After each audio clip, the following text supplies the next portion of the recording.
Succeeded in exchange time, right? So they came up truthfully this time. They said that looking into Tinubu's Nigeria's budget, as well as revenue generation, disbursements, contract funding, loans, bonds, name it. They realized that what they are running in Nigeria is a Jankara. Is it Jankara? Jankara is a bit organized, but it's a market, okay? A voodoo economy. A voodoo economy whereby they are cooking figures, right? The ones that makes them look good. And when you probe it, when you probe those figures, I said, listen, why is this not reflecting on that? Then they will find another reason or another excuse to distract or deviate, whatever it is, as much as they cannot be held responsible for their actions. So what did the IMF say? The IMF said, looking into Tinubu's Nigeria, they've discovered that Nigeria is in a bigger and worse mess. Not only that Nigeria has borrowed herself into poverty completely, thanks to Tinubu and his gang, the devaluation of Nigerian naira, which obviously kind of like ruined whatever the value that Nigeria naira had, whatever it was, then it's gone.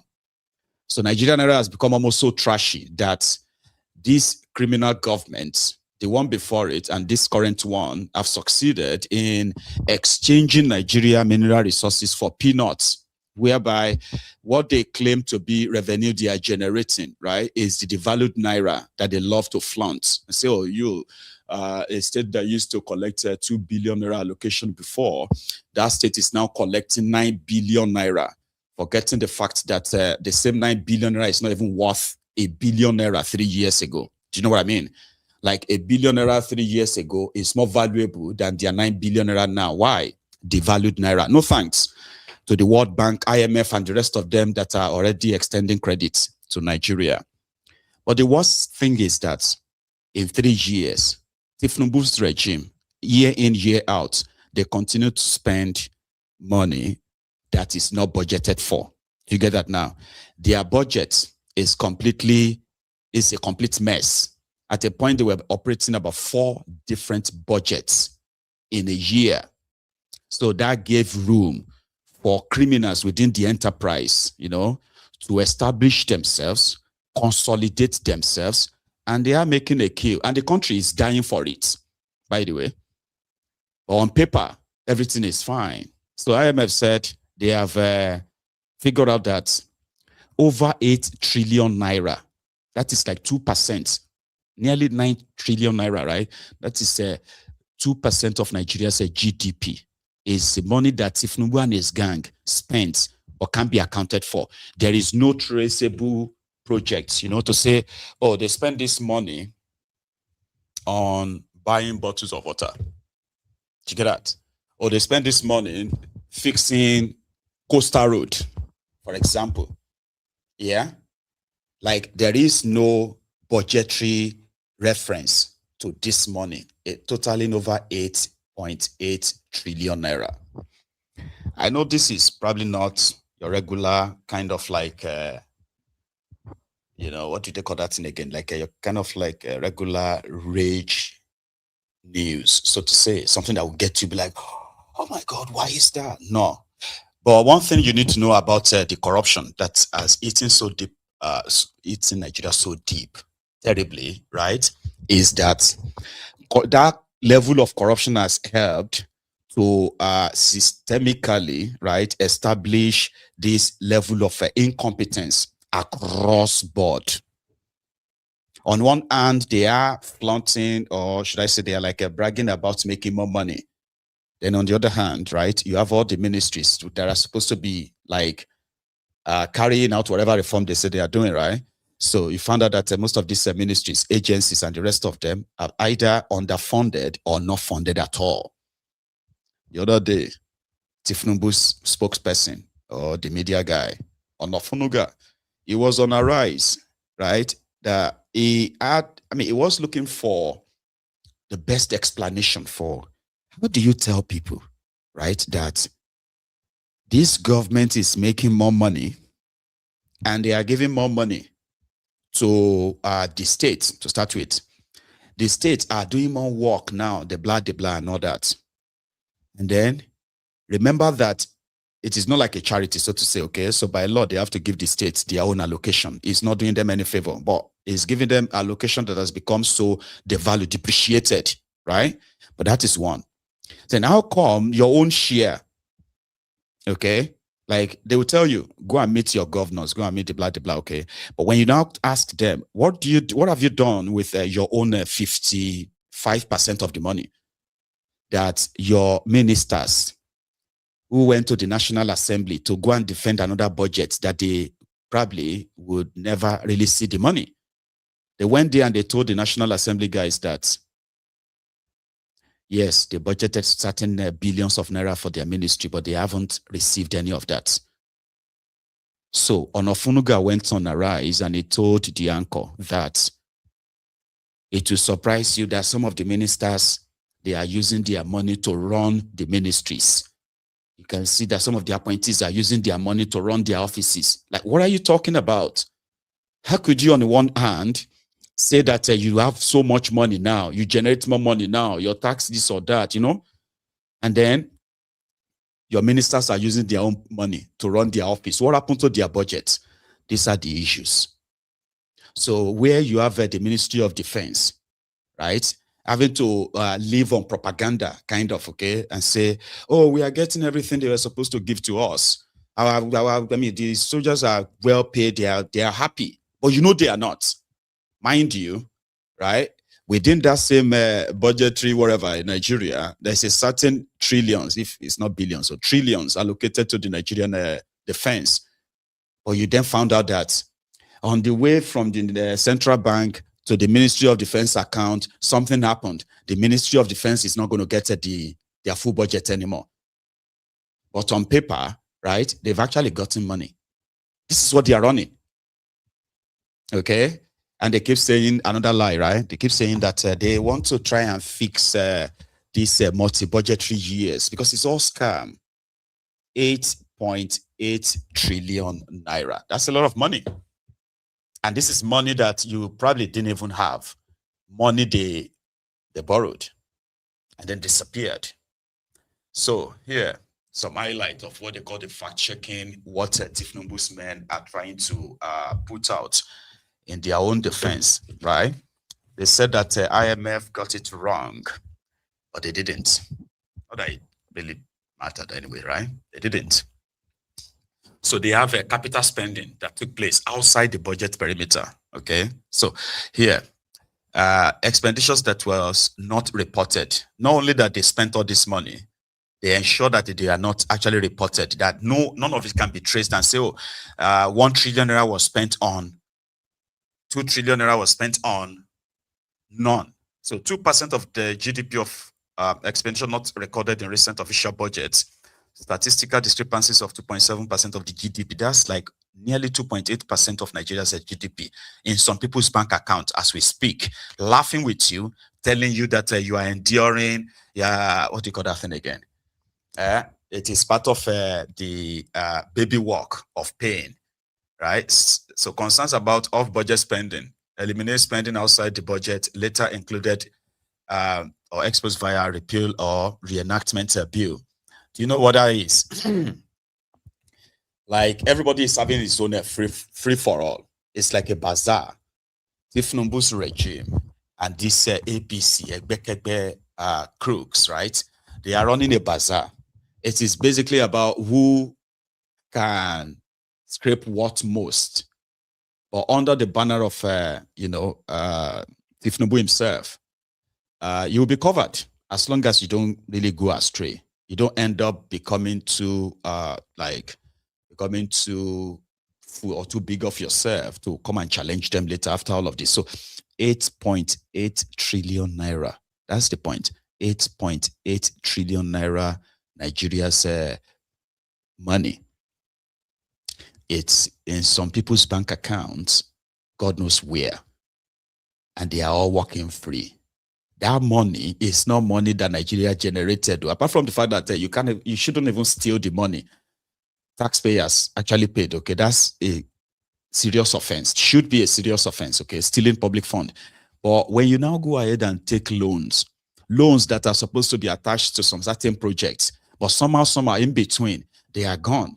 For the ones that are released to them, like directly, when they tell you that they are getting 5 billion, they are getting 1 billion or 2 billion or 3 billion from all these places, right? Recently, they got $5 billion from the UAE. Yeah, they got $5 billion. And right now, the Ronukus are trying to say IMF is angry with Tinubu because Tinubu is not taking their loan. Again, it just took another one from UAE. You know, like I said, they'll find means to kind of deviate it or distract you or kind of like gaslight you until something else is brought up, a new distraction. But whether you are a Ronuku watching me right now, a Ronu Nazi, a wannabe, what do you call it, Aslika, or a crumb chaser, the crumb eater, wherever you are, right? Think about that. While you are busy on social media looking for woo and woo, right, to either, you know, gaslight, abuse, or attack on social media. I mean, for those of you that they even like give money to, think about it. This 8.8 trillion naira may be money that has been shared by less than 20 people, but they have to extend their peanuts to some of you to go defend them on social media while the country bleeds, right? Anyway, like I said, it may not really mean much, not towards or other things that have happened in Nigeria with no real consequences to these guys, right? But here is one, and I hope it sticks here in the diary. Here is Omoyele Sowore. When he came out of he came out of the court for his own case against the Kolu, where he called the Kolu a criminal. He's not changing it. And he said he's right, because if you look at every of the news around these guys, scandals after scandal, criminals after criminalities, and the rest of that.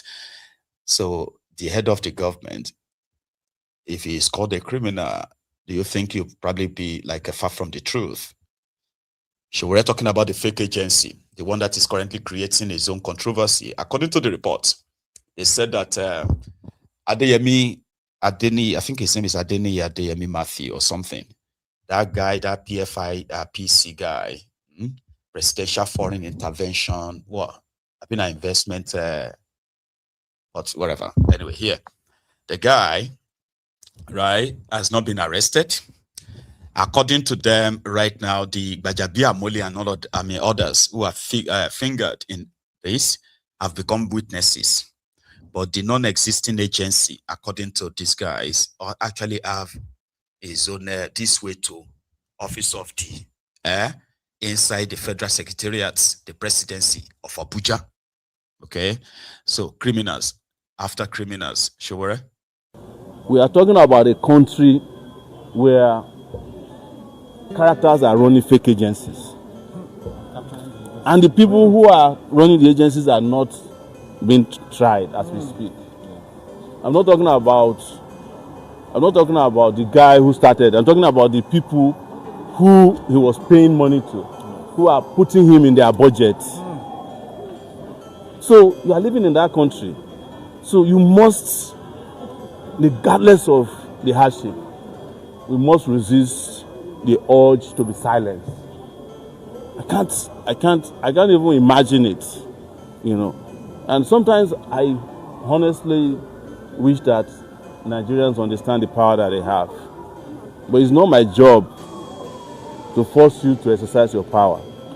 But it's my own duty to force myself to exercise my own powers to the best of my ability and regardless of the risks that are involved in it. So you can trust that one, regardless of how many times I'm sent to prison, you know. And one thing was clear today also. It is about how to make sure not talk. That's the whole thing. It's like, my Lord, can you make sure he doesn't talk? The judge had to say, I did not give an order that he should not talk. But it's all about, if you go to court today, those of you are there, I have already spoken about it. The chief of staff is a member of a gang of thieves. And I can say that categorically because I was the one who exposed when he stole $25,000 from a client in Atlanta, Georgia, when he was a lawyer, and his legal profession certificate was revoked as a result of that. That's how Gbajabiamila ended in Nigeria. And to add a secret today, when I wrote that story, he asked Abike Dabiri to call me and ask if I could help him take down the story. I said no, because I'm writing for history. Today, you know where he's coming from.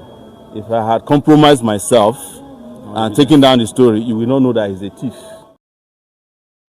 You know? I mean, Shore should always have his flowers, by the way. Let's always give that to him. Some of the stories that became the talking points in 2022, 2023, right? There were most of the stories that Shore captured years ago. I mean, Sahara reporters reported years ago, and I mean in detail. So Baja from Georgia back then, right, that stole his client $25,000, led to an investigation. They revoked his practice license, I mean, of being an attorney in Georgia. So he returned back to Nigeria on the invitation of Tinubu, of course. And yeah, the rest is history. He became a representative of the people at the National Assembly. He became the Speaker of the House of Representatives in Nigeria.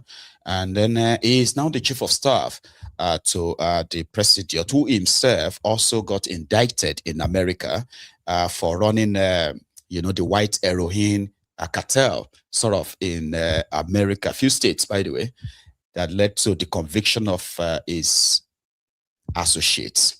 Okay, they were sent to prison. Kalu returned back to Nigeria in the heat of all of that, renegotiated the whole thing, and they forfeited $460,000 to the US taxman, so to say, for a leverage that later made him more or less like an asset in the view of those who have all the details, as we have, as we are, because I am aware of some of them too. So yeah, you can see that it's pretty much like the gang of thieves taking power. And like they say, right? They say that if, you know, they say that if a criminal, if you crown a criminal king, you have automatically turned all of the criminal elements to become a member of the royal family. That's what you're witnessing. Okay? So they said they have arrested this man's father, but they haven't arrested him. Okay, they haven't. And the guy kept still pushing though, still pushing and saying that all of this is because he rejected paying Gbajabiamila 12.8 billion naira from the budgetary supposed allocation to his office. They kept denying. Gang of criminals, right? Meanwhile, there are official documents, including this one, that is from the Presidency of Nigeria. You know what I mean? Yeah. So a correspondence between the Presidency and the same office that they claim doesn't exist. A sort of like board telling you how to get to the office in the federal ministry, sorry, the federal secretariat is also kind of like an evidence. But hey, it is Nigeria. Here is another letter or letters from the National Assembly, right? The Senate to the House of Representatives, so giving their backing to the same office or the same agency that they claim it doesn't really exist, to go on what they call this one, nomination to participate, or participation in a 1-week executive study exchange program on treaty governance. You did that. So these are the characters. And yeah, money will keep missing, poverty will keep rising, and the debt too. And so with the misgovernance that comes with all of that also have its own consequences. Increased insecurity, increased in poverty, increased in violence, increased in almost everything negative. But they want you to pray and keep praying. There are some things that happens in Nigeria that sometimes you ask yourself, are these things actually real?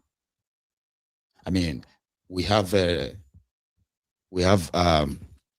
platform that these mad people created. They called it Operation Safe Corridor.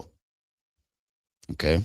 And according to them, they said, oh, it's part of the UN Convention of War. So once people are prisoners of war, you have to treat them with dignity. You have to blah, blah, blah. But that's not what they are doing. Terrorists kept killing and kidnapping Nigerians, ransacking communities and destroying lives and all of that, right? But these guys, okay, they will suddenly show to us that some terrorists have repented, right? Repented in droves. And these are terrorists who kidnapped children, right? Raped them, and then put them in family ways, right? And they are back into town, like with their families. And the government is actually not treating these kidnapped victims who became wives of these terrorists. No, they are not doing that. There is no real screening or anything at all. No. They just go straight into, we are rehabilitating them. Hundreds of billions, if not trillions of naira have been expended. But guess what? None of it helped reduce the violence, the killings, the terrorism, none. And they went on to start negotiating with terrorists, community leaders in northern part of Nigeria. They started negotiating with terrorists. Sometimes they pay them, or sometimes they pay as much as using their children as bargaining chip. That is happening in Nigeria. So also in Nigeria, where you have billionaire generals, major general, lieutenant general, general. They are all generals who have won not a single war. They have not fought any real war, but they are generals, general. They are billionaires, grabbing lands everywhere they could use that influence and all that. But when to really fight the terrorists, the guys, the soldiers that does the job are not only like underpaid, they are mostly compromised too. How do you rehabilitate terrorists? And somehow, you have a way of inculcating them into your fight against terrorism, only for them to become the moles. Yeah, the moles. Nigerian soldiers are dying in droves, right? In the hands of these supposed ragtag terrorists. Then we got to the stage whereby the terrorists themselves have started fighting themselves. And the Nigerian government just became the spectator. ISWAP is fighting ISIS. ISIS is fighting Boko Haram. Boko Haram is fighting Lakurawa. Now, we have seen all of that. I mean, I have reported some of that. What I have never seen in my life, ever before, until 2 days ago, is what happened in Niger State. So they have this Fulani bandit, they call him, but I call them terrorists. Don't mix it up, okay? They call him Dogo Diye or something. He's a leader or is a notorious terrorist. So they claimed that Dogo sent his own terror groups, his own boys, to Niger State, in the northwest central of Nigeria, I believe, right? So send them to Niger State to go and dislodge the Lakurawa terrorists there. There are supposed to be two distinct kind of like a terror groups, okay? Distinctive terror groups, okay? So you have the Lakurawas. The Lakurawas are from the onset, historically, they said about 3 years ago, the people of Sokoto who were facing the onslaught of the Boko Haram terrorists and Fulani terrorists invited Lakurawa terrorists from Niger Republic and other places to come and save them. So those Lakurawa terrorists those ones are like the Boko Haram. They are religious. So they will teach, once they capture anywhere, so they will preach and teach their, Islamic worldview, recruit people into their army and all that stuff. So when they were invited, so when Lakurawa got to Sokoto, according to them, so Lakurawa had upper hand. They dislodged the early ISIS there. They dislodged them. They became the darling of these people of this border town in Sokoto. From there, they started advancing to other places, other states, like Yobe, like Zamfara, like you have them in Niger. So Dogodi, the terrorists from another part of the town, mobilized these boys, this time to get rid of the Lakurawas. And it happened in broad daylight. That is not the news. The real shocker was when the office of Rebadu, ONSA, they call him, Office of the National Security Advisor, okay, approved a chopper to go and evacuate the injured Dogodiye terrorists out of the scene, and he was captured. When they asked them, why is that? Oh yeah, they went there to go and extract the injured so that they can question them. I was like, so what about us who are holding their guns, like walking about too? These are terrorists, right? Well, the helicopters cannot take all of them. Are you being serious? Is this actually Nigeria? Is this the reality now? Baba, it is. Oh, I'll show you. This happened in Niger State.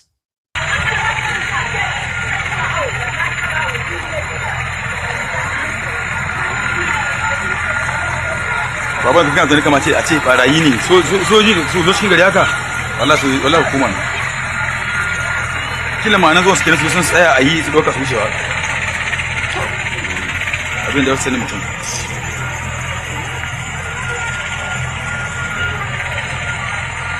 jirgin tsohon jirgi ne ha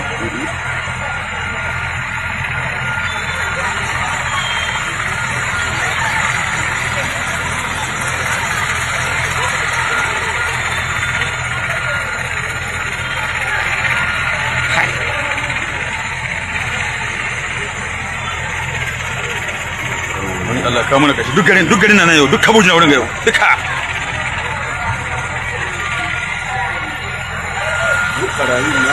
ya bros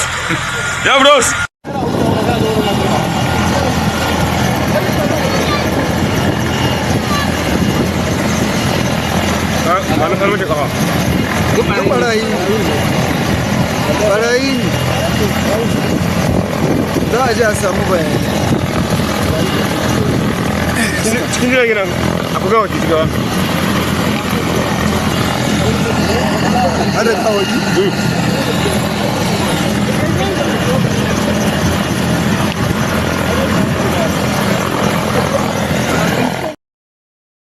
they take terrorists to the hospital in Nigeria. I remember when I used to say that Nigeria is finished, Nigeria is done for. A lot of people, or some people, felt like that was too harsh. I mean, come on, you may not like the people in power. You shouldn't talk about your country like that. No. Don't mix it up. Two truths can coexist. The actions of these guys have done so much damages, not only to the country, or maybe, yeah, they've done so much damages to the psyche of an average Nigerian in their massive numbers, right? That things like this don't really mean anything to them when they can't really reason it deep. Until it got exposed, Rebadu, or the National Security Office of National Security Advisor, or the Nigerian Defense, Nigerian Army, or nobody ever mentioned that, hey, the Office of National Security Advisor in Nigeria is supplying weapons, AK-47 weapons to Miyetti Allah, Fulani terrorist. Until it was exposed. Then they came out and said, no. It was giving the guns to Miyetti Allah. Then who is actually in charge of those guns? Who is monitoring what they are? Who is monitoring who is getting the guns and the weapons? Nobody. They didn't tell anyone. Until when terrorists who died or captured were caught with federal government issued AK-47. Now we have terrorists being evacuated. They are evacuating injured terrorists to go and take care of them. In case if you are doubting, let me show you what they look like. This was them after they have finished the Lakurawas, killed as many Lakurawas as they could kill. Some of them died too, by the way. So it was like the fight of terrorists. Why the National Security Advisor provided the chopper, helicopter, to evacuate the injured Fulani terrorists inside Nigeria. Look at them. This is what they look like.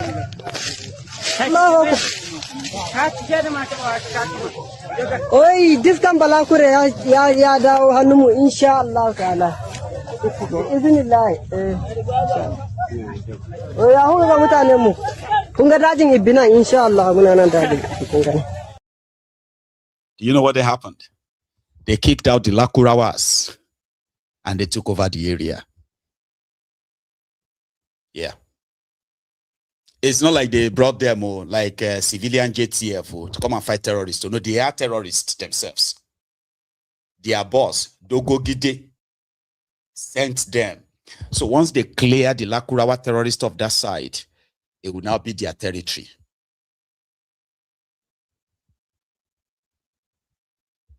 Please explain to me how that makes any sense in a real world. How is that even like normal? Now, the killings continue because they are aiding and abetting some of these terrorists. All those show of they are trying terrorists, they are terrorists, this and that, they are taking 400 people to court. They are just for show, performative. The killings continues.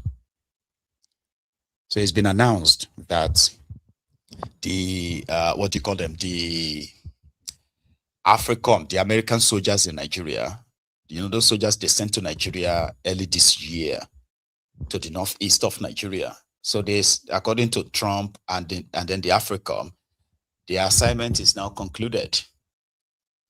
Whether they are having Christian genocide or Muslim genocide in Nigeria, that's a different conversation now.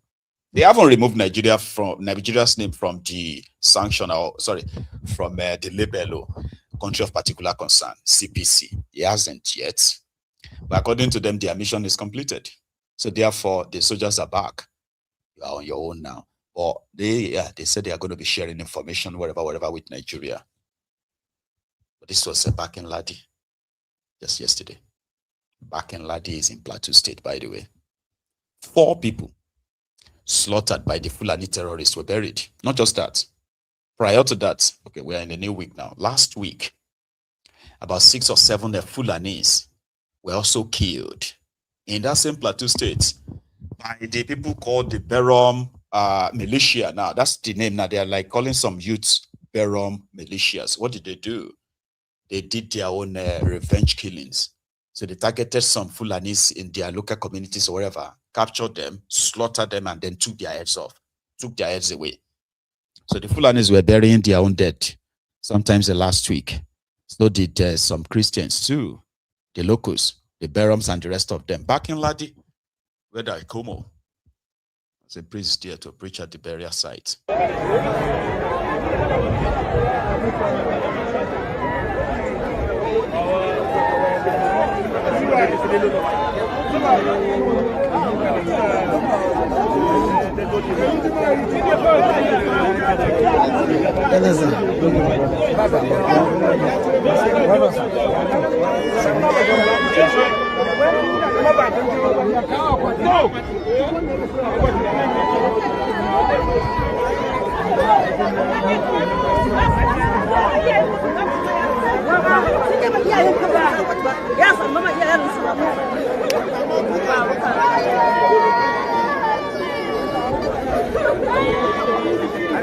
Make I have to capture up here.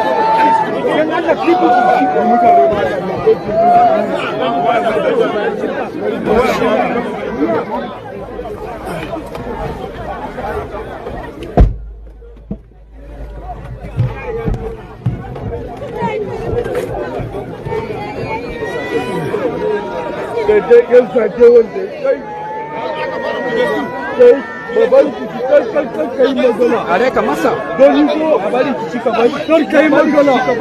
In kai magana ko bani ku ka. Abiko bani.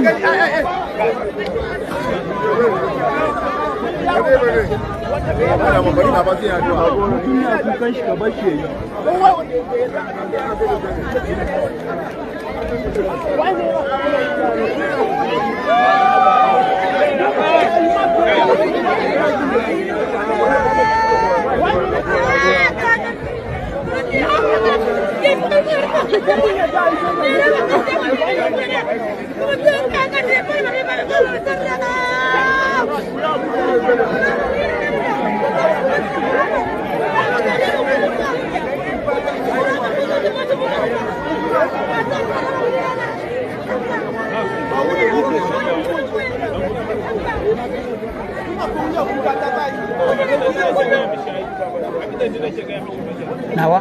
Okay, don't worry. Kima ina bi na video da shi.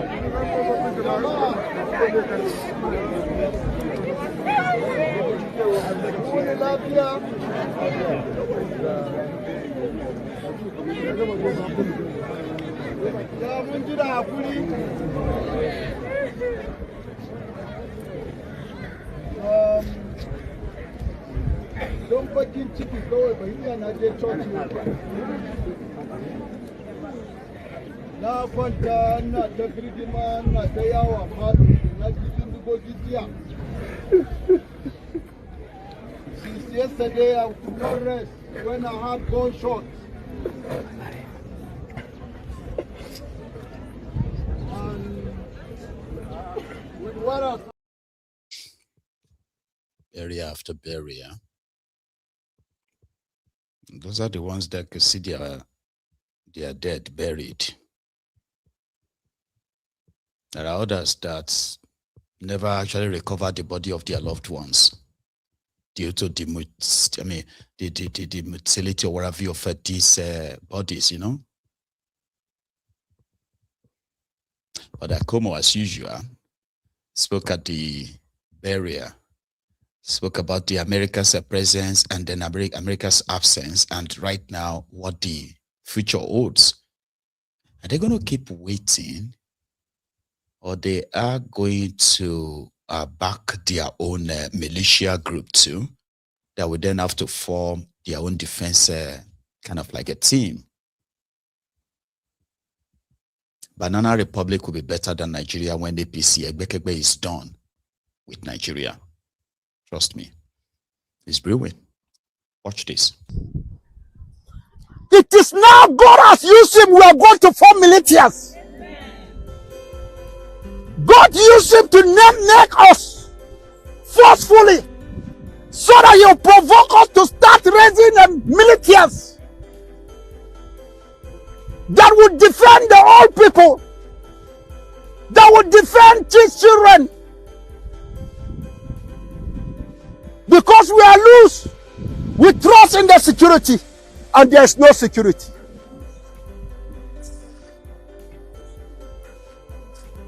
Let me tell you, do you know why America left?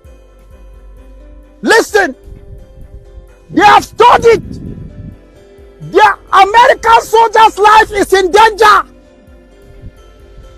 because Boko Haram and ISWAP have taken place, strategic position in Nigerian army, in the security. They have seen how many generals have been killed by insurgents through informers, the fifth columnists.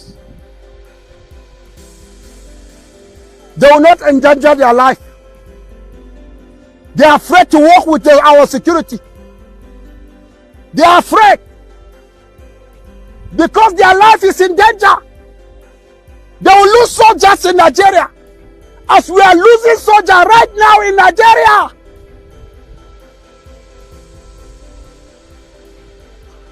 So our life is in danger. Everybody, go for self-defense.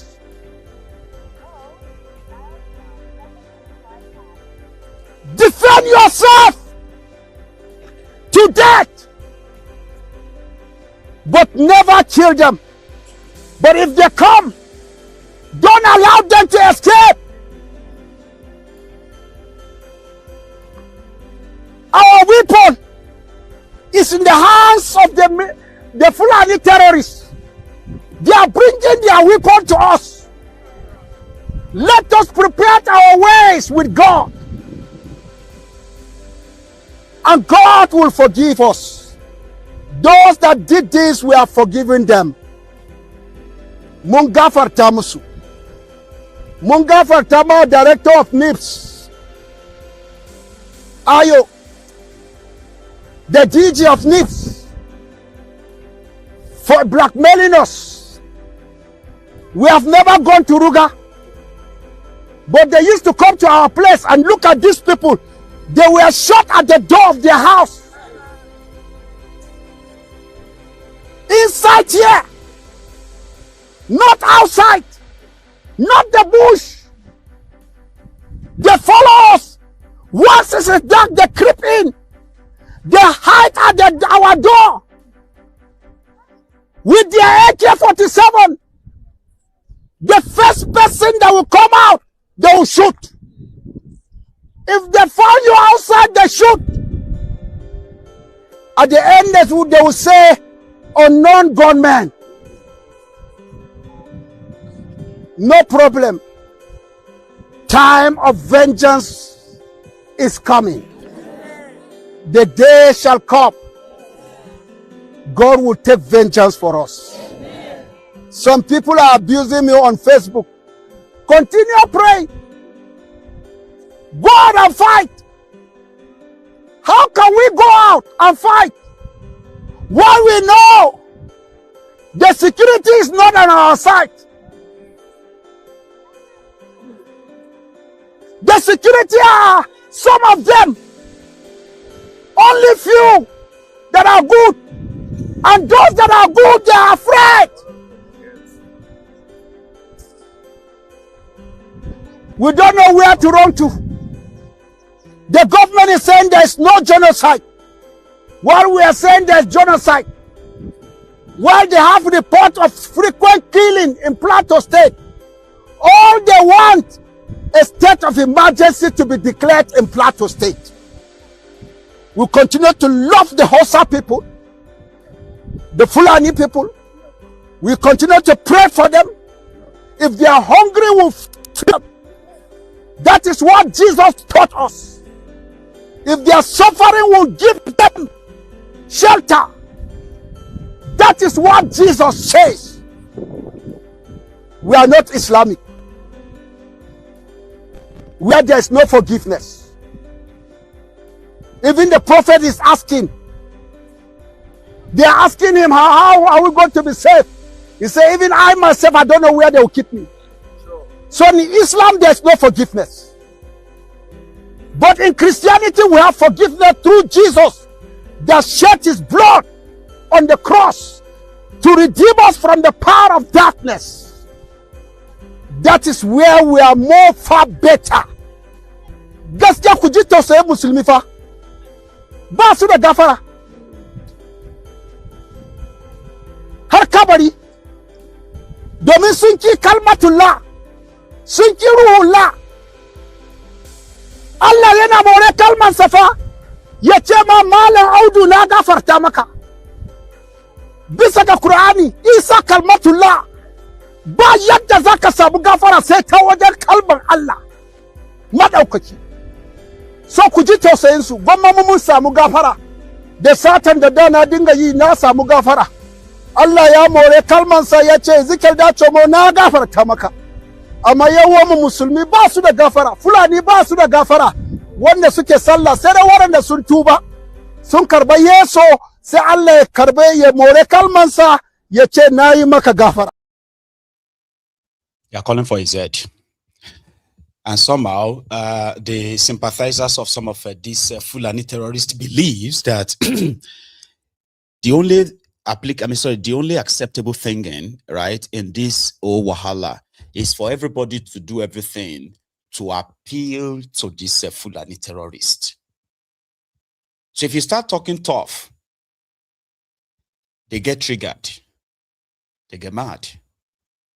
as many times they have been calling, not only for his arrest, but for his imprisonment. Because according to them, he is inciting the people to go and fight back. And if they did, then that's going to lead to more chaos. So therefore, this person is dropping inflammatory statement, de blah, de blah.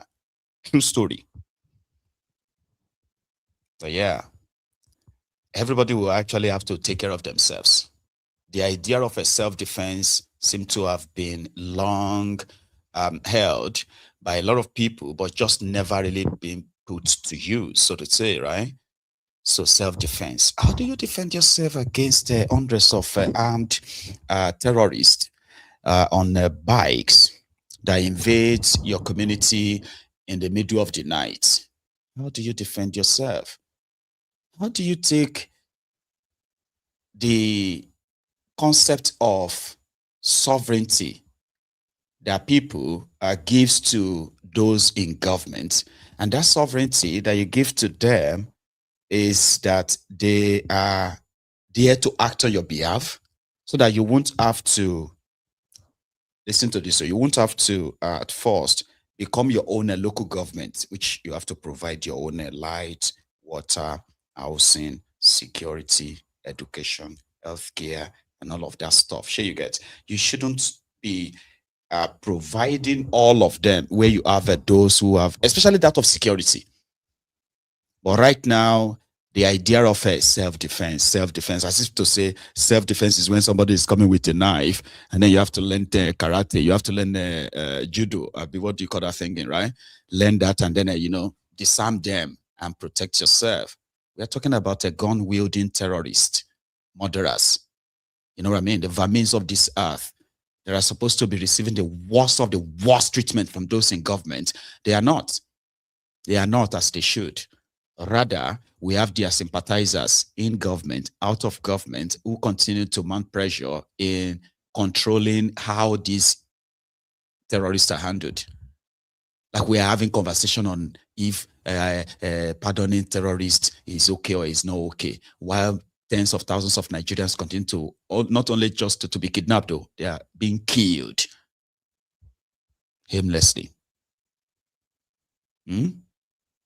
Compromised military. I think they are doing their military day today. I've been Army Day, I don't know. They nearly crashed a shopper, by the way, where they are trying to demonstrate their training of how to rescue people. I mean, right, rescue people from kidnappers. They nearly crashed a shopper. That's towards the end of this video I'm about to show you. They said it's Army Day in Nigeria. Watch this.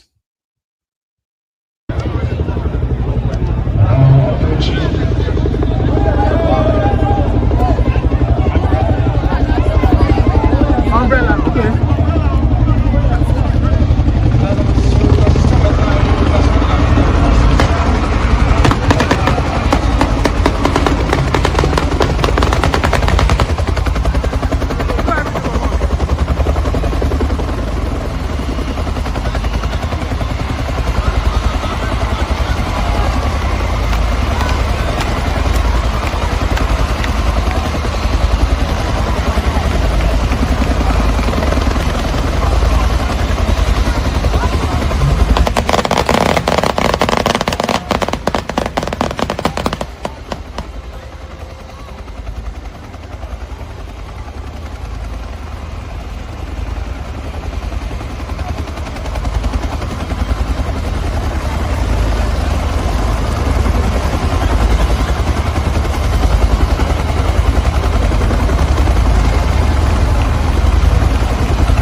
Continue. 70 years old man. Charade. He taught you. Jesus is Lord. Jesus. Woman, he taught you. If Nigeria ever recovered, right? Now that said, the army, they're demonstrating how they will carry out a rescue operation in the midst of maybe war or something. You trust them, yeah? Well, in Esaland, in Edo State, the NDLEA, another agency of government, by the way, they went for a suspected drug dealer in Edo State, and then they made an attempt to arrest him until this drama ensued. I'll show you. I mean, crazy things actually happened in that place that people have actually joked in the past that Nigeria is probably God's Netflix, okay? Like a channel, sort of, and is a global kind of like coverage. So whenever he is bored and he wants to laugh, he will ask his angels to tune in, change his channel to Nigeria, because there's so much of drama happening in the midst of all of this. This one is in Edo State, a drug dealer escaping drug enforcement officers, the NDLEA. Watch this.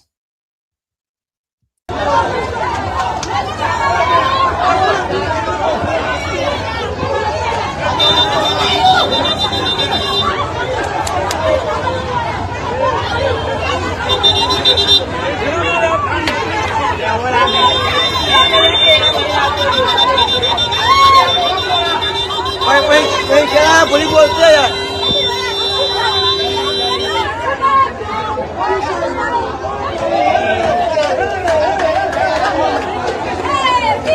Wait, get out, Politico, stay there. No, you guys get out.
So he was still arrested after all of that effort.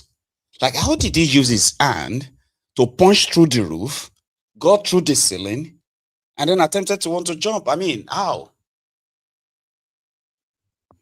Anyway, still talking about the NDLE here, by the way, right? So a grandma, according to their report, a Nigerian British, I've been a British Nigerian or Nigerian British grandma, was also caught at the airport trying to smuggle drugs, I think, to the UK. Like, what the heck? Like, you hid the drug inside the plantain and then you pack that like your normal baggage and you're traveling to the UK. How now, Mama? How? Because Tinubu is president. Because I don't understand this whole, what do you call it, atmosphere? Because that's what we have now. You have a lot of drug bust. A lot of people who have done like ridiculous things. For example, right? I'm going to Nigeria. The next night I have to go and bag weed. I'm going to Nigeria. I'm going to be flying international. Imagine me now bagging weed in a box full of, a briefcase full of weed and traveling to Nigeria. What kind of thought process or mindset do people have? Or is it just that once you are a criminal, all you need is just to look around you? If a criminal can be president, Baba, then anything is possible. Because I don't understand the audacity to start with, though. But these are two guys, one grandma and one other guy, okay? Caught by the same NDLEA. I'll show you.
6, 7, 8, 9, 10, 11, 12, 13, 14, 15, 16, 17, 18, 19, 20, 21, 22, 23, 24, 25, 26, 27, 28, 29, 30, 31, 32, 33, 34, 35, 36.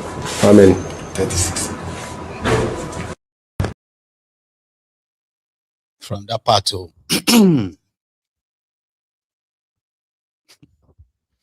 Anyway, let's talk politics for another 5 minutes. Okay. You know, you remember Alimodu Sheriff? How many of you remember Alimodu Sheriff? He is the former Borno governor, and he is a known backer of the Boko Haram terrorists at the early stage. He kept denying, like many of them. Okay, but this is not an allegation. It's not an accusation. This is due to an historical evidence relationship he's had with some of the first early, or should I say the early leaders of the terrorism in Nigeria. So Alimodu Sheriff was with Shehu this evening, earlier before this program, right? And I caught one of his a part of his interview. Right? I caught kind of like a few minutes of that, where he was talking about Tinubu, as well as why Tinubu should be allowed to do his 8 years and all of that stuff. Yeah, the blah, the blah. He's APC guy, just so you know. Then he went on to talk about Obi. Yeah, that's Peter Obi, because you know Shehu will never bring anybody to his program without using probably half of the hour session talking about Peter Obi. Even when it brings people who have nothing to do with Obi as well, they just have to find a way to chip him in, right? So that he can hear what people want to say or his guests want to say. But Alimodu Sheriff, his own reasons why Peter Obi should never be president of Nigeria is because if Peter Obi becomes president of Nigeria, he's going to break up Nigeria. Your election, as in like the campaign is yet to really start. And I promise you, probably this, what you witnessed in 2023 is going to be a child's play to the level of, slander, name it, that they are going to invent or reinvent in this your coming election. He said Peter Obi is loyal to Biafra, and therefore, they as Northerners, they cannot trust somebody who is loyal to Biafra, who is coming to break up Nigeria. I didn't say it. It is Alimodu Sheriff. You heard what Mr. Peter Obi said. He's asking President Tinubu to resign or step aside. Do you think that's just reasonable to do, considering that President Tinubu at the time was also asking Goodluck Jonathan to step aside? You know, Sean, Peter Obi is the most unqualified person to make such a statement. Really? Yes. As an opposition figure? Not only that, I want to take you back. This country, Nigeria, today fought a civil war. Our leaders in this country sacrificed their life to fight a civil war to keep the country one. Both leaders from the north and the south. The cause of this war was demand by then Nnamdi, by then Ojukwu to succeed the country. Peter Obi, up to this moment, he is pursuing division of Nigeria. How? How? Because is that right? I mean, because what evidence do you have to say that? He believes in Biafra. He never condemned Biafra. He never condemned IPOD. Is Biafra a bad thing? Biafra is secession. Our country leaders fought to keep the country together. He wants to divide Nigeria. How will someone who wants to be president of Nigeria thinking of dividing Nigeria? What is that your assertion? Correct? He should deny. He should come out to this station and say he doesn't believe in division of the country. He should deny. I am confronting him, telling him this is what he stood for. And Nigeria in 2026, today, we have gone past that long time ago. Because our leaders, today, Nigerian leaders, a lot of them are having bullet wounds in their body. People like Obasanjo, General Yakubu Gawan, T.Y. Danjuma, late General Shua, late General Abacha, all of them have a bullet wound in their body in order for Nigeria to be together. Anybody aspiring to lead Nigeria must be someone who stands for Nigeria, not for any section. So because Peter Obi is an opposition to Bola Tinubu, not about you don't think that... No. There are lots of people that are in opposition to Bola Tinubu. A lot of people are wanted to be president. I never accused them of such. But he never condemned. Up to today, in Eastern Nigeria, those that wanted to divide the country are calling for sit-up. You heard what Mr. Peter Obi said.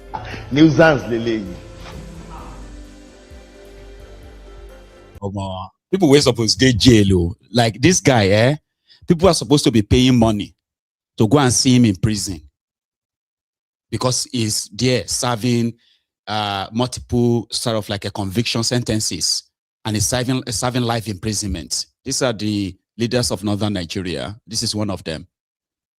These are the guys who promoted the Sharia that allowed them to go and marry 9-year-old girl, 10-year-old girls, right? And according to them, they could do that. The one that allowed them to continue to fund the excess breeding in northern part of Nigeria because politically they can always be useful. Al-Majiri. Oh, hang on. Did you? Okay, that's going to be me deviating. Let me deviate for a sec. All right. Talking about that Al-Majiri stuff. Okay. From the expose that comes with this fake agency, right? This presidential foreign investor, foreign investment, something, right? There is another one, though. They have another one called the presidential something on Al-Majiri education in Nigeria. But that agency, no deal. But guess what? In the last 3 years, they've recorded that the agency has drawn more than 20 billion naira. Who they collect the money? Or the guys who created the Al-Majiri or funded it to make it more systemic. It is not to help any poor child or whatever. So they are funding multiple marriages, multiple births, but there is no funding of education, no funding of healthcare. Infrastructural decay is like palpable, so to say.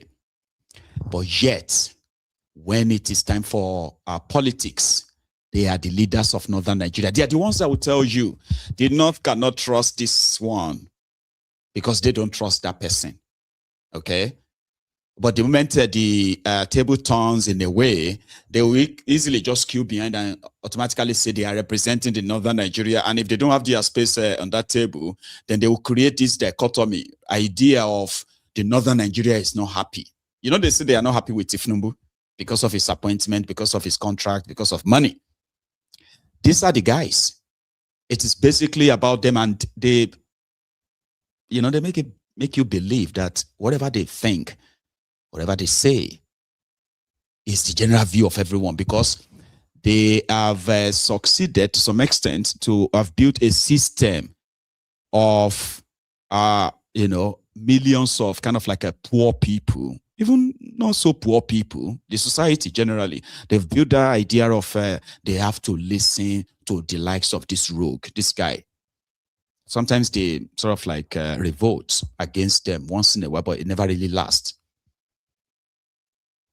He's a thief that is fighting his own, when he was governor, right? He's still fighting the corruption of his time. But what about the other corruption, the other things they corrupted? But he's a leader walking free. And then he turned around to ask somebody who is from the region where over 5 million Nigerians were killed in what they call civil war, the one they have refused to make part of your history classes. Do you know why they don't want to? Because those who claim to have been the victor of the war, right, they are actually the aggressor of the war. And you know, they say that if lions are allowed to write their own history, none of it will ever glorify the hunter. So they did what they did. They gave themselves a medal, committed genocide, so to say, and they got rewarded with different positions, money, and they called themselves the leader of the imagined or the new Nigeria at the time. But the darkest side of Nigeria's history, something that should have become the foundation of all teachings in Nigeria, so that whatever led to that civil war, they called it the genocidal war, should never happen again in Nigeria, right? For those who care about the country they want to keep together. But they removed that intentionally. So they now cooked different kind of stories that suit their own narrative, which at the end of the day, never kept Nigeria one. Nigeria is not one. So whatever they think they did about the Biafran war and people they killed and all that happened, whatever they think they did to keep Nigeria one, nearly 60 years after, Nigeria is not one. So they failed. So for somebody to be using that as a talking point in 2026 and say anybody who comes from the eastern part of Nigeria who is not on their side cannot be trusted. Even those that are on their sides are not trusted. I mean, you can tell, you know, it is the same talking point. And sometimes I feel like, how do those who are their friends, how do they feel, who are Igbos, for example? Because a lot of you are Igbos. You have Igbo governors, Igbo senators, Igbo special advisors to president, Igbo ministers, Igbo ambassadors, Igbo this, Igbo that, in all these places that are very much friendly with APC. But yet the talking point is the same. An Igbo man will have to do more. They have to convince us. Convince who? What is wrong if somebody says, I am a Yoruba man, I'm an Igbo man, and I believe strongly in Igbo nation? So if you believe strongly in your nation, right, and you're part of a union, even though you probably was never really called to be part of that union anyway, so you're forced to be part of a union. And in that union, where everybody should have equal kind of like rights, not some section telling the other section that they will never lead the country, and yet they still have to be part of that country. I mean, make it make sense. So when you look at all these archaic criminals, these career rogues, right, on national televisions and talking about Nigeria, and I'm like, how are they so comfortable to speak like that? I mean, Peter Obi is one person. There are tens of millions of Igbos, okay, who possibly don't even believe in Peter Obi's political whatever. But because of your political differences, because it makes sense that way, that narrative of he is Igbo, we can't trust Igbos, Igbos can't be this, you know what I mean? And yet, on the other hand, we are one Nigeria. We are supposed to be one. We shouldn't. We should unite. Are you mad? Like these not mad people. Can you make that make sense? Here is another one. Nigeria has been in existence after your independence, right? For how many years now? 65 years. You'll be 66 in October.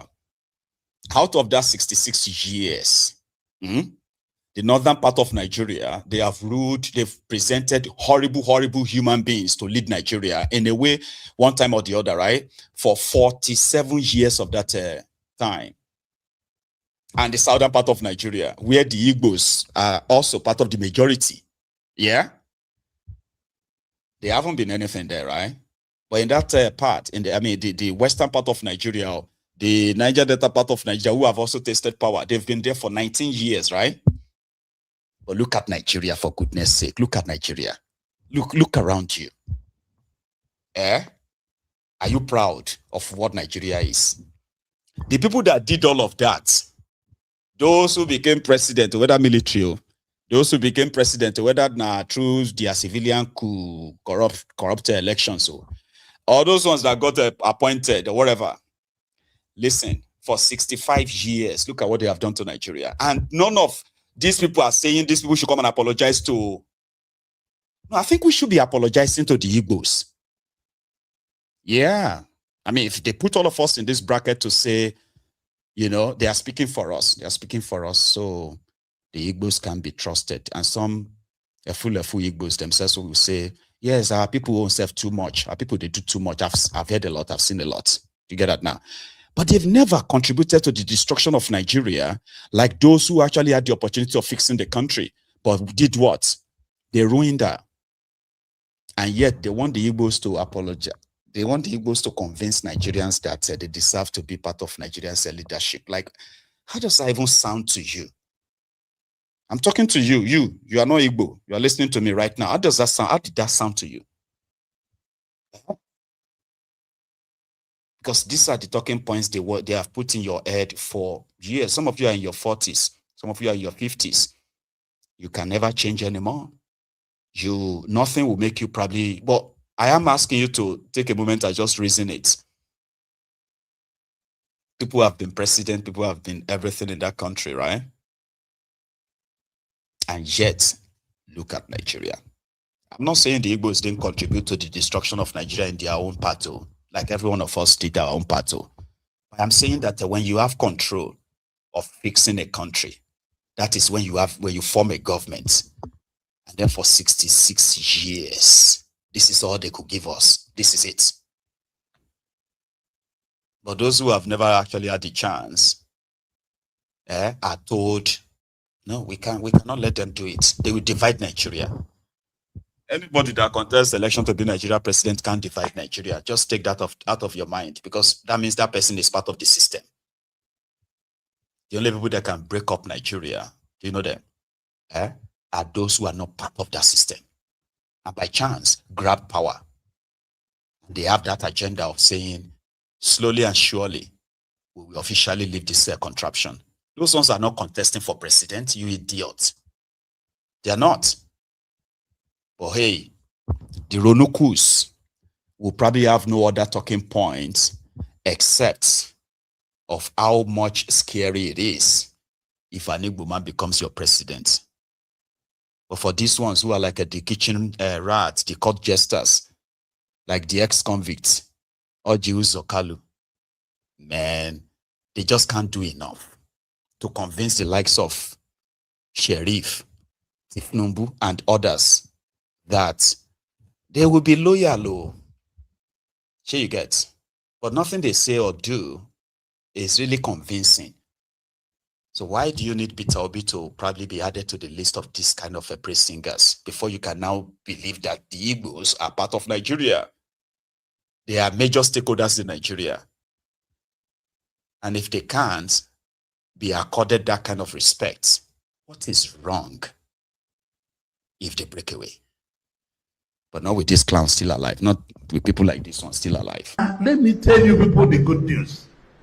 The good news is that we are not going back. We are moving forward.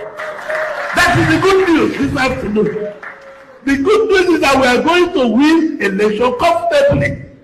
President Tinubu has no competition. He has no rival. The opposition is a tatters, absolutely tatters. Only. I'm a political scientist and I know what I'm talking about. I'm not a politician. I'm an entrepreneur. I can tell you, I have checked it inside my room.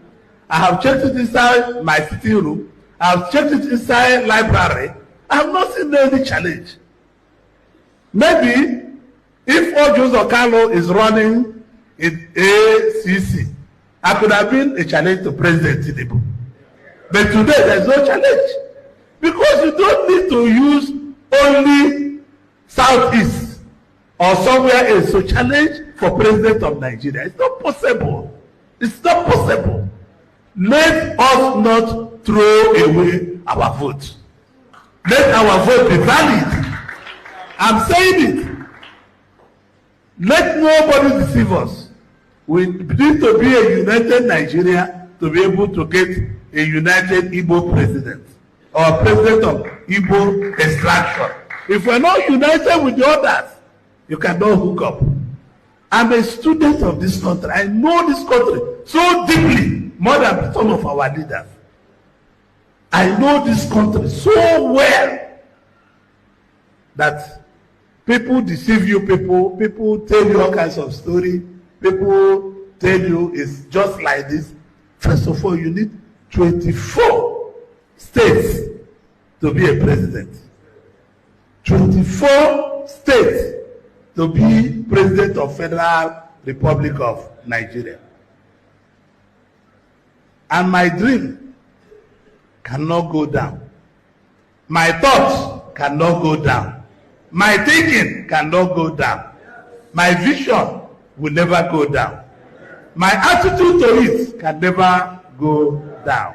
We need a united Nigeria to put an Igbo man as a Nigerian president. Let me be honest with you. I see people saying, oh, Northerners will not vote for Tinubu. Why? If they don't vote, they win the election, they will be at disadvantage, but they will vote. Because if you vote for another man, you start afresh. That man you are going to vote will do 8 years. Tinubu is already 4 years gone. If we can vote for past presidents, we can vote for Tinubu again. I know past presidents that have done more mistakes than Tinubu, and this is no mistake. All over the world, there is economic problem. If you know your brothers and sisters that live in London, there's economic problem there. There's economic problem in Canada. There's economic problem in the US. There's economic problem in Ghana. There's economic problem in South Africa. This is why South Africans are chasing our people away, because there is hardship to the God. So let us be as wise as my grandmother. You have to be wise. Don't go thinking things will just be in social media. Last election, when people came, I said, count what we have done. This is what we are going to do. They said, okay, let's write result. The Labour Party wrote result against us. Did they win the election? No. I can show it. I say I have it from security agencies. But that did not make them to win the election. Some of people here were panicking, telling me, look at what I said. No. The vote will come from genuinely members of our group. And they did it. So to me, this meeting is to tell you it was a true discussion that everything had been had. Party is one, everybody is one. If anybody say he does not want this party to be one, if we are not managed well, that does not mean we cannot speak out. True of us. All I know, party is one, but let those we left in the aim of the party behave well. Otherwise, we put a faction, and if we put a faction, it will be more costly to manage. So it's better to be one party, different pro-groups, than to be factional party and many pro-groups. So let us be one party as we are trying to be, as we are looking to be. They are working in order to make Tinubu back. The conversation around the right leader, when it comes to leadership, right? You have to go for the right one. Is lost on Nigeria, unfortunately. When you look at the crop of people who are parading themselves, including the one that is your president today, I bet some of you, if you are being honest, right, you will tell yourself that this is not right, so to say. You know, Nigeria is so unfortunate in that sense. Now, you would then want to look at the citizens themselves, where citizens who are supposed to be more kind of like engaging, considering the level of chaos and this misgovernance and all of these things going on in the country, right? So you would expect the citizens to be very, very engaging in a way that their search for the right leader, right, will be much well straightened and defined than what you currently have now. So the conversation around the leadership in Nigeria is basically on tribe, ethnic, the religion of that person, and then if he's rich. You get that now? So it's mostly around that. And people dissipate so much energy discussing that. You know, it's a case of my criminal is better than your own criminal. My thief is better than your own thief. You know, the crop of leaders or the crop of people who are presenting themselves as leaders from local government levels up to the presidency, where you look at everything, it's like the fabric, it's like making a cloth. You know what I mean now?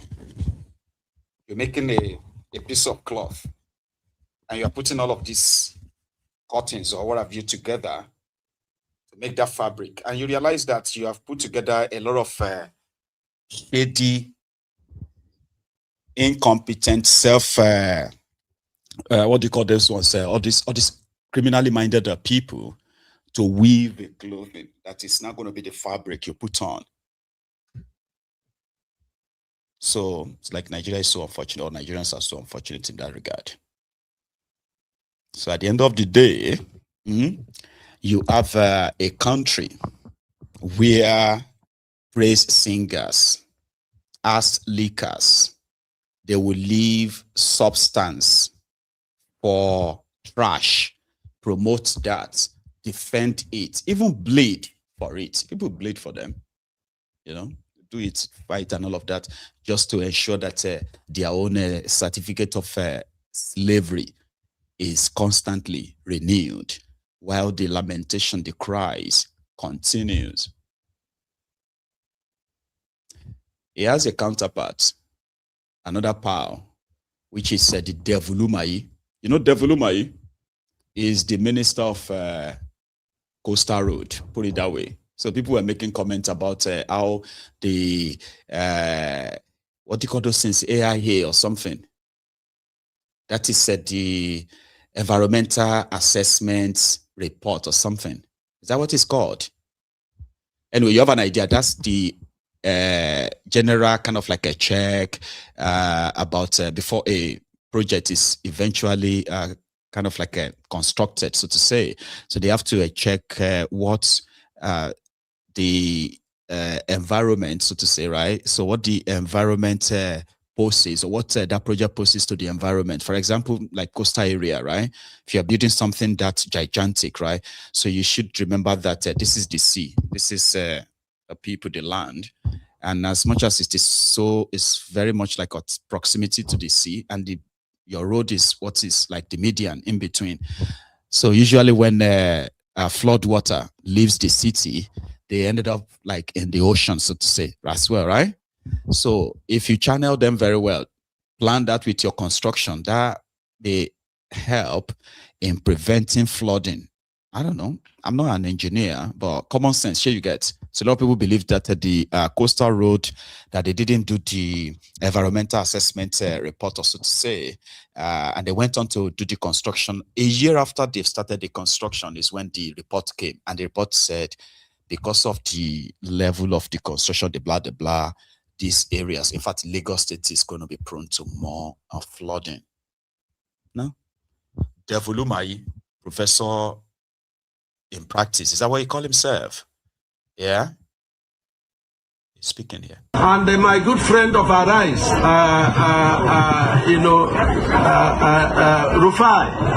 Rufai said that the flooding in Lagos is because of the coastal road.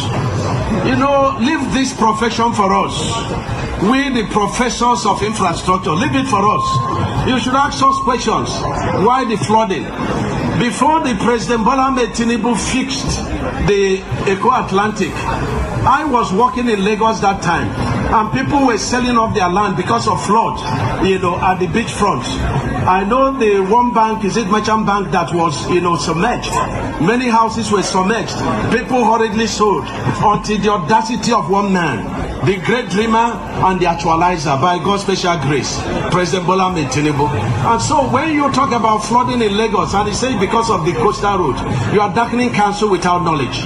We are going to Lagos with our headmaster, the National Assembly Works Committees, and we are going to see what we can do to help Lagos State government to solve the flood problem. But it's not caused by the coastal road at all. In fact, the coastal road is being raised to bridge the gap so that the water from the ocean will not cross over to communities and estates. So I want to teach Rufai that information. This is very important. If you tackle my profession, I will answer you. If you go and stop where we have concessioned the road, 125 kilometers from Benin to Asaba, it's under concession, it's under PPP. And so you just see a section that's not. By the way, did we destroy all these roads we are fixing? We didn't destroy them. Nuisance, Lele. Professor in practice. I mean, I don't know. Well, to round it up tonight, right? I found a video of the man they claimed formed a fake agency when I don't know why he's celebrating. Though people believe that it was back to his church to celebrate when when his agency was approved. This was a video before now. You remember him? The guy in the eye of the storm.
For a guy who paid a bribe of 400 million naira so that he could have an agency.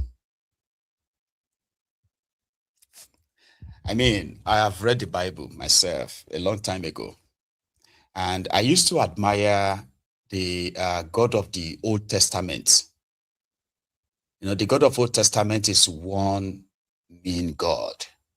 You know, that one that could just send a lion once he knows that you are being fake.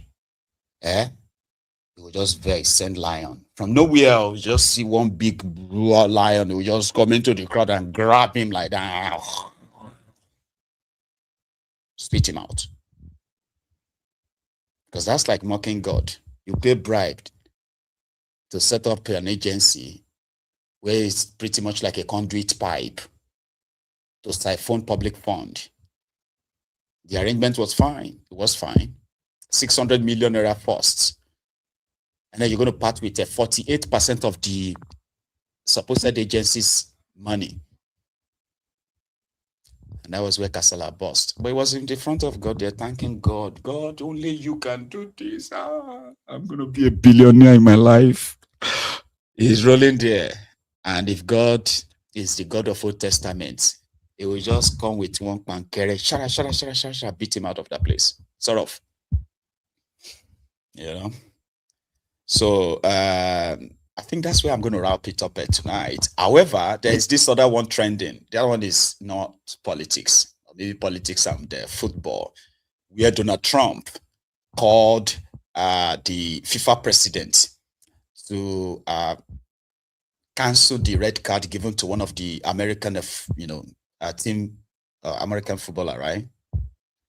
Yeah. So the ongoing World Cup, that one has generated his own controversy now.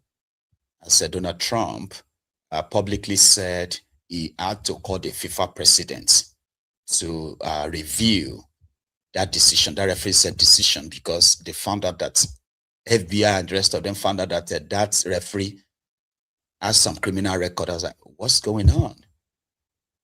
Cringy, yeah? Well, if you don't mind, I'll show you. Trump. Can you describe your phone call with Johnny Infantino about the red card? And Belgium is appealing the decision. What's your reaction? You're asking me about the whole soccer thing? So, yeah, I did. I spoke to Johnny, who's highly respected, who's produced the most successful World Cup in history by, they say, 4 times. This isn't just a success. I actually said, Johnny, we've got all these games. Each one is turning out to be a Super Bowl. And we have all these games. You know, when you think of it, every game is like a Super Bowl. Yes, I watched last night. What a game that was with Mexico and England. I mean, 2 countries, I don't know the players, although I think Kane is a great player. See, I played golf with him, and I like him a lot. He's a good golfer. But he's really great. But I watched, and no reason for me to watch, and you couldn't take your eyes off the game. Because I said, Johnny, you know, you have all these games, because they added games. In a country where really it's not our main sport, to put it mildly. And this has been 4 times more successful. He told me last night, the numbers are 4 times greater. They think 50 or 60 million people are going to be watching the game tonight. I mean, you know, this is getting to be Super Bowl numbers. But you have a game tonight, and they think they're projecting a minimum of 50 million people watching a game. We call it soccer. It's called football, I guess, but we can't really call it football because it gets there's a little confusion. So yeah, you call it soccer. We're the only ones that do that, but we have football, and football's great. But I've never seen anything like it. So I saw the play, and I'm a person that loves sports and was a good athlete, and I understand sports really well, really well. And that wasn't a foul. That wasn't even an infraction. That was 2 guys running full speed that happened to crash into each other. You can't take your foot and properly place it on somebody else's foot when you're going, no, these were 2 great athletes that got tangled up, and this referee, who is a little bit suspect, if you check his past, I don't want to say that because I don't like to create controversy, but very suspect. If you'd like, I'll provide you with the past. He made a call that nobody could believe. You know, even people on the other side, they say, oh, we got lucky. Wow, and it's very interesting. They say they don't show them in slow motion. And I never realized that. I never heard of that before. That they're not allowed to review in slow motion because it's so different. Because you'll take 1 little quarter of a second and you'll see that a hand is touching a neck, or you'll see something. Whereas when you see it in fast motion, it will look like 2 guys collided, which is really what happened. They got sort of entangled. He didn't do anything wrong, and he's our best player, or one of our best players, a very vital player, and he gave him a red card. I didn't know what that meant. I didn't think it meant much. Then I started hearing that means he can't play in the next game, at least in the next game. I said, boy, that's a big, if it happened to another player, it would have been unfair, but when they take your best player, or just about, they have some great players, and they say you can't play, that's very unfair. That's, it's one thing to penalize somebody for the game, but how do you penalize them for a game that hasn't been played yet? It's very unfair. You can't do that. So, yes, I asked for a review by FIFA. I spoke to a man who's highly respected, and by the way, whose level of respect has gone up tenfold. Chai, Trump. And you know something, right? I'm not going to say maybe that's like maybe how 70% of Americans actually sees it too, okay? Or some about, they've got no real clue about football like that in America. Because their own football is that one that, what do you call, is it rugby? I think that's American football, is it? Trump said, come on, like, Two guys, they just had contact. Baba na foul. Once you foul and they give you red, you're going to miss next match or even two matches ban. That's the rule. So Trump was like, that's not fair. You can penalize somebody for a game. You don't penalize them for a game that is yet to be played. No, there's no game to be played. So that has created its own controversy already right now. Like, why would you call the FIFA this? Usually, right, it is the team. It is the team management that will appeal red card, not the president of the country. But, you know, Trump is Trump. And right now, the FIFA seems to have they've withdrawn that red card. So Balogun will be playing tonight ahead. So right now, Trump is now the point of conversation all over the place, like he's ruined this World Cup. If the USA team, by any means, should go ahead and win the tournament, people will not see them as the real champions. They will think it's fixed that Trump has ruined it. While others are saying, well, that's some valid points. Maybe it's time for them to now review the FIFA rules. But FIFA rules are not meant to be reviewed from the request of any government of any country. But they say, well, this is Trump, this is America. And that is where we're going to wrap it up this evening. Okay, so thank you so much for your time, everyone. Remember, you can still like the broadcast if you haven't. Okay, I mean, if you have done that already, don't do it again. Right? But you can share it again. I'm going to see you another time. Enjoy the rest of your evening and have a good night.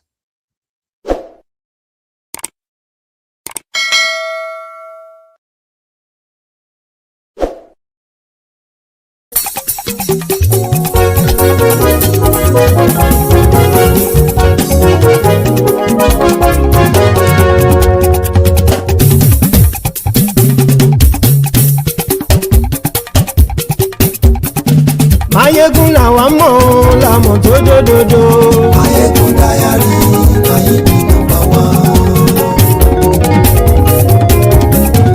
Maiyegun làwa mọ̀ làmọ̀ tó dòdòdò. Maiyegun dayari Maiyegun number one. Maiyegun ti dé o ọ̀rẹ́ ara yìí. Maiyegun dayari Maiyegun number one. Lórí Facebook, lórí YouTube. Maiyegun dayari Maiyegun number one. Gbogbo bó ṣe ń lọ ni Maiyegun já wa sí. Maiyegun dayari Maiyegun number one. Àṣírí ọ̀jẹ̀lú kì í bò níbẹ̀ o. Maiyegun dayari Maiyegun number one. Bó bá ṣe eré àní Maiyegun máa wí. Maiyegun dayari Maiyegun number one. Ó sì tún ṣe eré wàá gbọ́ níbẹ̀ o. Maiyegun dayari Maiyegun number one. Maiyegun dayari Politico. Maiyegun dayari Maiyegun number one. Godfatherism kò sí lọ́rọ̀ Maiyegun. Maiyegun dayari Maiyegun number one. Ẹ farabalẹ̀ sẹ́ o kẹgọ́rọ̀ lẹ́nu. Maiyegun dayari Maiyegun number one. Àní Maiyegun làwa mọ̀ tó dòdòdò. Maiyegun dayari Maiyegun number one.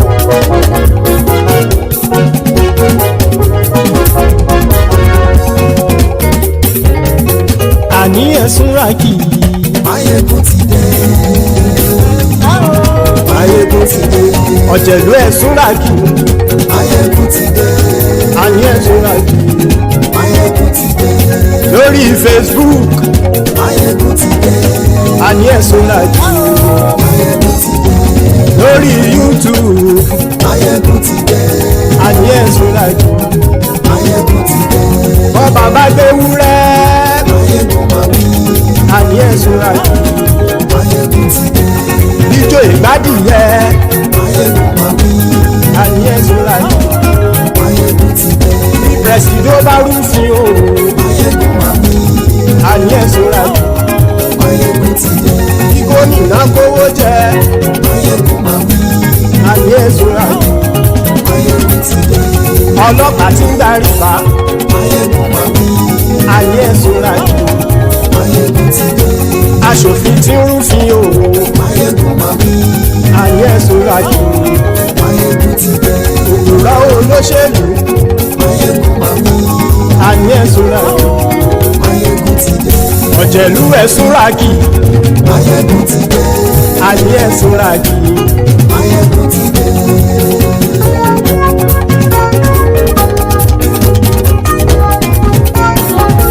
Maiyegun ti dé.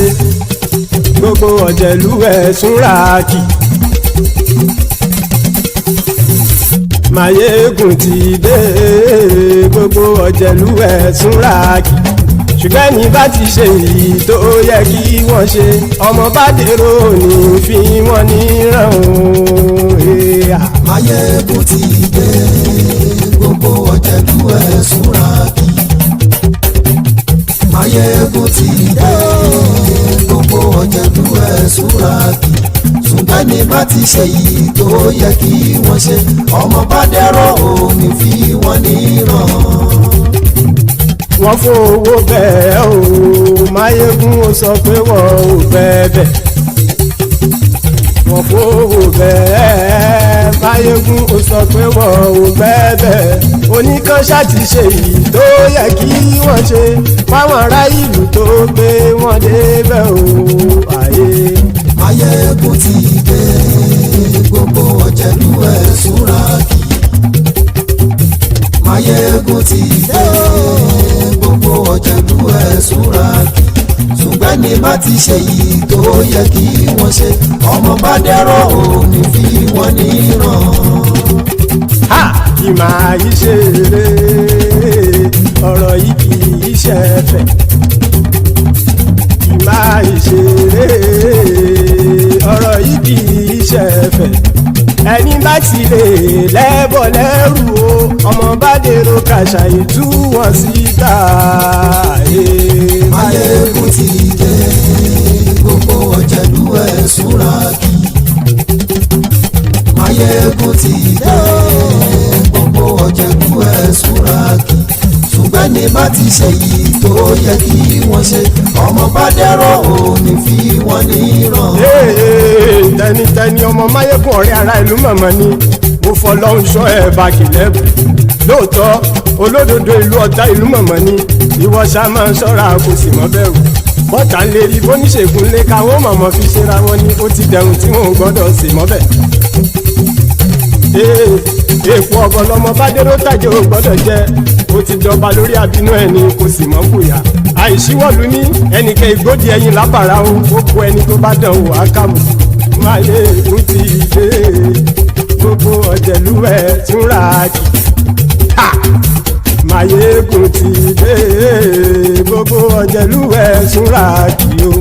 Ẹni bá ti ṣe yìí tó yẹ kí wọ́n ṣe ọmọ bá dèrò òní fi wọ́n níran o. Maiyegun ti dé.